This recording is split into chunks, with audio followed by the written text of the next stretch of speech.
Avant de commencer, je tenais vraiment à vous dire merci pour vos retours sur ma première vidéo. C'est super motivant d'avoir des commentaires comme ça, vraiment. Et ça fait super plaisir. Merci beaucoup. Sur ce, je vous laisse avec la vidéo. Bon visionnage. Salut. Saviez-vous que le pirate le plus riche de l'histoire n'était pas un homme cruel et sanguinaire comme on l'imagine, mais quelqu'un qui était considéré par son équipage comme le Robin des Bois des mers? Je vous présente Samuel Bellamy, un pirate bien moins connu que ceux qu'il a côtoyés, tels que Barbe Noire, Charles Vane ou encore Benjamin Hornigold. Et pourtant, Black Sam, ou le prince des pirates comme il sera surnommé plus tard, n'a rien à leur envier car son histoire est tout aussi épique. Né à la fin du mois de février en 1689, à Etysley, au sud-ouest de l'Angleterre, désolé pour la prononciation d'ailleurs, Samuel Bellamy est le cadet des 6 enfants de Stephen et Elizabeth Bellamy. Ce qu'on sait, c'est que sa mère est morte après l'accouchement et est enterrée le 23 février 1689, 3 semaines avant le baptême de Samuel. C'est pourquoi on fixe sa date de naissance autour de celle du décès de sa mère. Dès la fin de son adolescence, le futur pirate s'engage dans la Royal Navy anglaise et participe à plusieurs batailles avant de partir vers l'Amérique. La légende raconte qu'il laisse une femme et un enfant sur place, mais aucune preuve historique n'existe pour prouver cette info. On retrouve sa trace vers 1715. Cette année-là, il voyage en direction de Cape Cod, dans le Massachusetts, qui était encore une colonie britannique à l'époque, apparemment pour y chercher certains de ses proches. Encore une fois, une légende existe selon laquelle il aurait eu une liaison avec une beauté locale, Maria Hallett, connue comme étant la sorcière de Wellfleet. Son âge et sa situation familiale font toujours l'objet de nombreux débats. Certaines histoires font d'elle une jeune femme entre 16 et 25 ans, tandis que d'autres la voient comme une très vieille femme. Dans certaines de ces versions, ses parents l'aimaient, mais ne pensaient pas qu'un pauvre marin prétentieux ferait un bon mari. Des preuves indiquent même qu'elle a peut-être déjà été mariée, confirmant certaines hypothèses selon lesquelles Bellamy avait l'intention de faire fortune, puis de revenir, non pas pour l'épouser, mais pour s'enfuir avec elle. Pour une raison qui nous échappe, il quitte Cape Cod début 1716 avec un petit groupe d'hommes pour chercher les trésors de la flotte espagnole, qui a fait naufrage au large de la Floride 6 mois plus tôt. En effet, la flotte espagnole partait des colonies d'Amérique du Sud pour un trajet retour vers l'Espagne et était chargée de près d'1 milliard de dollars en or et plusieurs millions en argent. S'y trouvaient aussi beaucoup de tissus, bijoux et des biens comme de la vanille ou des encens. Cependant, le 31 juillet 1715, à 2h du matin, 11 des 12 navires composant la flotte sont pris dans un ouragan et coulent au fond de l'eau non loin des côtes de l'actuelle ville de Vero Beach en Floride. On compte environ 1500 marins décédés lors de cette catastrophe. D'ailleurs, il arrive que des objets ou même de la monnaie d'époque échouent encore de nos jours sur les plages des environs. Concernant Bellamy, sans argent, il s'associe avec Paul Graves Williams, un riche bijoutier, pour financer l'expédition. Peu après le départ de Samuel, Maria Hallett découvre qu'elle est enceinte. On dit qu'elle aurait donné naissance à un fils et qu'elle l'aurait caché dans une grange pour qu'il se réchauffe pendant qu'elle faisait à manger. Mais à son retour, il était déjà mort, étouffé sur la paille. Devenue folle suite à ce drame, elle est arrêtée pour infanticide et emprisonnée à Barnstable, qui est d'ailleurs la plus ancienne prison en bois des États-Unis.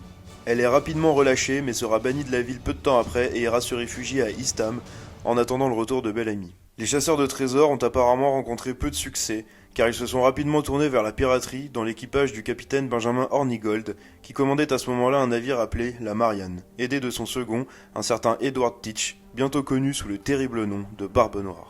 Durant l'été 1716, l'équipage devient de plus en plus réticent envers Hornigold parce qu'il ne voulait pas attaquer des navires venant d'Angleterre, son pays d'origine. C'est donc par un vote majoritaire de l'équipage qu'Hornigold est destitué en tant que capitaine de la Marianne et quitte le navire avec ceux qui lui sont restés fidèles, y compris Barbe Noire.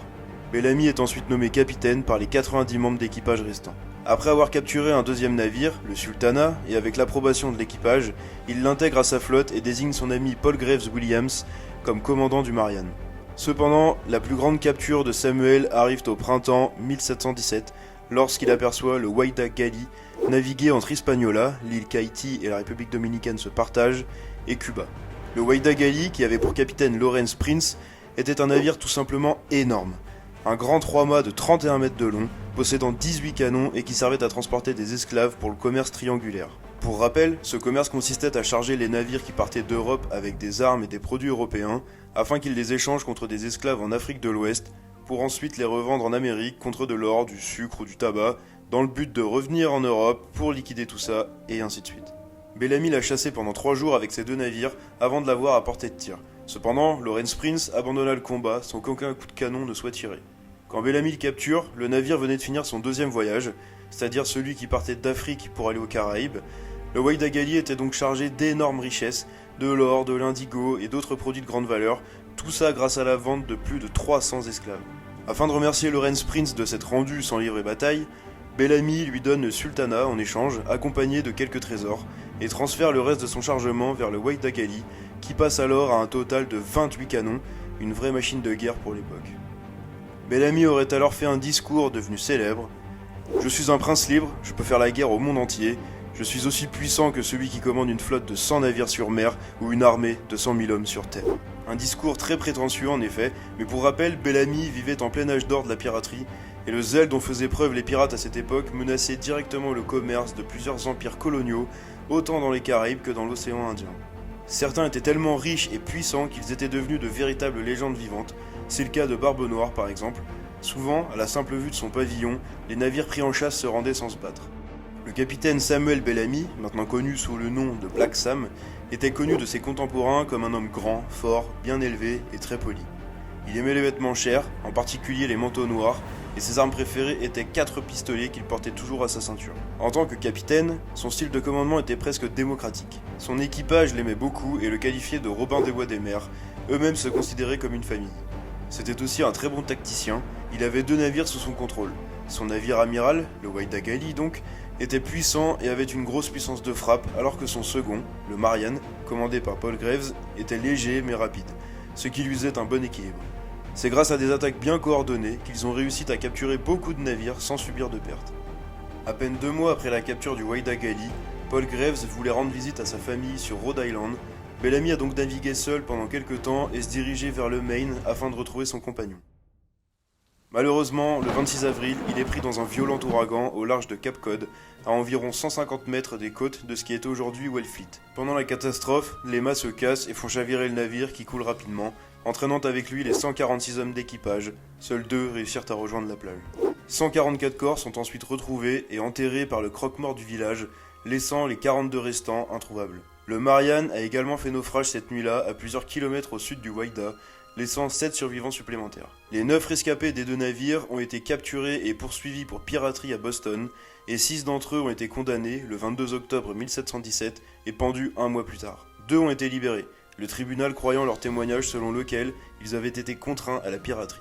Et le dernier, un Indien d'Amérique centrale, de 16 ans, aurait été vendu comme esclave. C'est ainsi que s'achève le voyage de celui qu'on surnommera alors le prince des pirates.